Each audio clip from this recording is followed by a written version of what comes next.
Hello guys, नमस्कार। स्वागत है आप सभी का आपके चैनल शुभम एकेडमी में। पॉलिटी यानी राज्य व्यवस्था के टॉपिक में हमने कल लोकसभा तक का कंप्लीट कर लिया था और आज हम राज्यसभा टॉपिक लेकर के आए हुए हैं। अगर बात की जाए कि राज्यसभा के बारे में किस अनुच्छेद या किस आर्टिकल में बताया गया है, तो ये अनुच्छेद 80 में बताया गया है। जैसे मैंने बताया था कि संसद अपनी जो है लोकसभा, राज्यसभा और राष्ट्रपति से मिलकर बनी होगी, जिसमें हमने राष्ट्रपति और लोकसभा देख लिया है। और आज राज्यसभा की बारी है, जिसमें आर्टिकल 80 में राज्यसभा के बारे में बताया गया है और लोकसभा के बारे में भी मैंने कल डिस्कस किया था। फिर इसके बाद इन दोनों टॉपिक्स को कंपेयर करके भी हम पढ़ेंगे।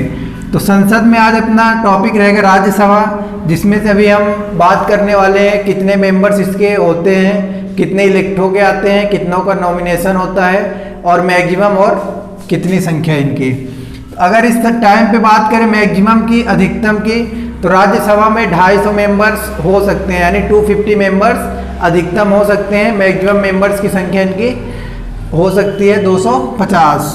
अगर हम प्रेजेंट की बात करें, वर्तमान में अपने यहाँ भारत में राज्यसभा में कितने सदस्यों की संख्या है, तो ये पर वर्तमान में 245 ही है, जिसमें से 5 मेंबर्स अभी भी हमारे कंप्लीट नहीं हैं और 12 मेंबर्स को नॉमिनेट किया जाता है प्रेसिडेंट द्वारा, यानी राष्ट्रपति द्वारा। जैसे मैंने इंट्रोडक्शन क्लास में बताया था कि अनुच्छेद 80 में राष्ट्रपति द्वारा मनोनीत या नॉमिनेट किया जाता है मेंबर्स को राज्यसभा में। तो ये हमारे 12 मेंबर्स को नॉमिनेट किया जाता है राज्यसभा में, और वो भी नॉमिनेट किस टाइप के मेंबर्स को किया जाता है, जो कि कला में काम किए हों, साहित्य में किए हों, विज्ञान में किए हों, या समाज सेवा में कुछ कार्य किए हों, या एनजीओ से रिलेटेड। इस तरह के लोगों को राज्यसभा में मनोनीत किया जाता है राष्ट्रपति द्वारा, यानी प्रेसिडेंट द्वारा, आर्टिकल 80 के द्वारा। इसका कई बार मिसयूज भी देखने को मिलता है जिन मेंबर्स को मनोनीत किया जाता है। जैसे मैंने लोकसभा में बताया था कि अगर 60 दिन तक बिना अनुमति के या बिना बताए संसद से अनुपस्थित है तो इनकी मेंबरशिप जा सकती है।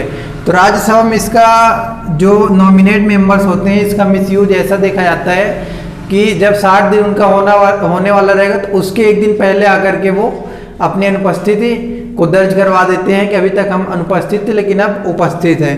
तो इस चीज़ का मिसयूज देखा जाता है नॉमिनेट मेंबर में राज्यसभा में।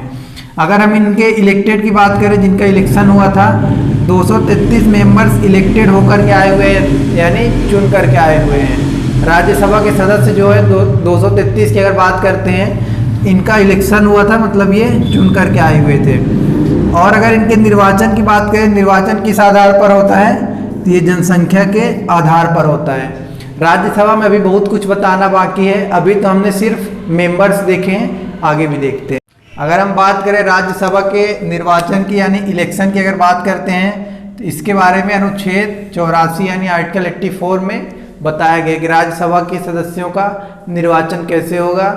और अगर हम इनके योग्यता की बात करें तो उम्र कम से कम 30 वर्ष होना ही होना चाहिए। जैसा मैंने लोकसभा में उम्र बताया था, उनके लिए 25 वर्ष चाहिए होती है, तो राज्यसभा में 30 वर्ष उम्र। और अगर बात करें तो भारत का नागरिक होना चाहिए, वो तो मस्ट है। जितने भी टॉपिक्स हमने अभी तक देखा है, चाहे वो राष्ट्रपति हो, उपराष्ट्रपति हो या लोकसभा हो, तो उन सब में भारत का नागरिक होना चाहिए। दिवालिया नहीं होना चाहिए, सुप्रीम कोर्ट द्वारा दिवालिया घोषित न किया गया हो, वही मेंबर एलिजिबल होगा राज्यसभा के चुनाव के लिए। इनका कार्यकाल कितने वर्ष का होता है? 6 वर्ष का। वेरी मोस्ट इम्पोर्टेंट क्वेश्चन है। जैसा कि अभी तक हमने राष्ट्रपति, उपराष्ट्रपति और लोकसभा पढ़ा, उनमें कार्यकाल की बात किए थे 5 वर्ष, लेकिन इनका कार्यकाल 6 वर्ष का होता है राज्यसभा का। और उपराष्ट्रपति जो होते हैं वो राज्यसभा के पदेन सभापति होते हैं, जैसा कि मैंने राष्ट्रपति टॉपिक में कंपेयर किया था उपराष्ट्रपति को। अगर इनकी बात करें कि 6 वर्ष से पहले मेंबरशिप या सदस्यता कैसे जा सकती है, मृत्यु हो जाए या इस्तीफा दे दे या हटा दिया जाए, इनको भी हटाने की प्रोसेस है। लोकसभा सदस्यों को जैसे लोकसभा स्पीकर हटा सकते थे, ऐसे ही राज्यसभा सदस्यों को राज्यसभा के सभापति यानी उपराष्ट्रपति को पावर है कि वो किसी भी सदस्य को हटा सकते हैं। इलेक्शन की अगर इनकी बात करें तो इनके सभी मेंबर्स के इलेक्शन एक साथ नहीं होता है। जैसा मैंने लोकसभा में बताया था कि सभी मेंबर्स का इलेक्शन एक साथ होगा, लेकिन राज्यसभा में सभी मेंबर्स जितने भी हैं 245 वर्तमान में, तो उनका सभी का इलेक्शन एक ही बार में नहीं हुआ है, पर 2 ईयर्स में 1/3 मेंबर्स का इलेक्शन होता है। मतलब प्रति 2 साल में 1/3 मेंबर से 1/3 सदस्यों का इलेक्शन होता है। हम इसको एग्जाम्पल के थ्रू अगर समझें, फॉर एन एग्जाम्पल, अगर किसी राज्यसभा में सदन की संख्या 99 है, जिसमें से 1/3 मेंबर्स का होता है इलेक्शन, तो 1/3 अगर करेंगे तो इसका हो जाएगा 33। मतलब पर 2 ईयर में 33 मेंबर्स का इलेक्शन होगा। ये हमने एग्जाम्पल के थ्रू देखा है कि अगर ऐसा होता है तो फिर वहाँ पे पर 2 ईयर में 33 मेंबर्स का इलेक्शन होगा। प्रति 2 साल में 1/3 सदस्यों का इलेक्शन होगा। राज्यसभा को स्थायी सदन कहा जाता है, परमानेंट हाउस। लोकसभा को हमने बताया था अस्थायी सदन कहा जाता है। इसको स्थायी सदन क्यों कहा जाता है? क्योंकि इसे भंग नहीं किया जा सकता है। राज्यसभा कभी डिजॉल्व नहीं होती है, सिर्फ राज्यसभा को स्थगित कर सकते हैं। जैसा मैंने बताया था कि लोकसभा में वहाँ पे लोकसभा स्पीकर स्थगित करते हैं 1 दिन, 2 दिन, 3 महीने के लिए।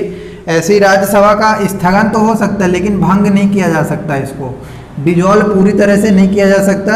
अगर स्थगन की बात करें तो इसे स्थगन एडजर्न किया जा सकता है।